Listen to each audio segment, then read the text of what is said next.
जय जगन्नाथ सांग मैंने आपण मानक मो मिनी ब्लॉग को स्वागत जनाऊँगी। सकाळ सकाळ गाधुआ पाधुआ सारिकी मु टिके फ्रेश होइकी जाइथिली बारी रोसई घर को। फ्रिज रे रही जाइथिला मटर आलू सिजा आउ पिठौर किछि आण ताकू मु आनिकी टिके आलू मटर कषा करदेली आउ गोटे चकुली कर देइथिली।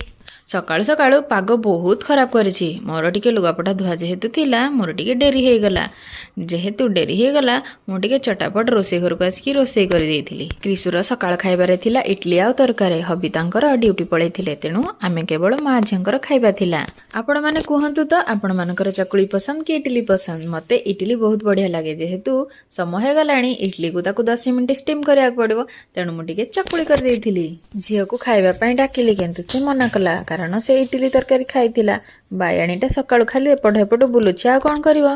बाहर को जाइकी देखिला बेले को पाग पूरा कोहला मोर तो सबु लुगापटा मु सफा कर देइछि जेहेतु लुगापटा टिके अपरिष्कार हेइथिला आ देखुना हांती पाग केमती कोहला कोहला हौ मन दुखरे बसी पड़िल टिके खाइबा पई। खाइ साइला परे टिके चा पीबा। आपण माने कहिबे तो खाइबा पूर्वरु चा पीबा को भल लागे कि खाइबा परे आपण मान को चा पीबा को भल लागे।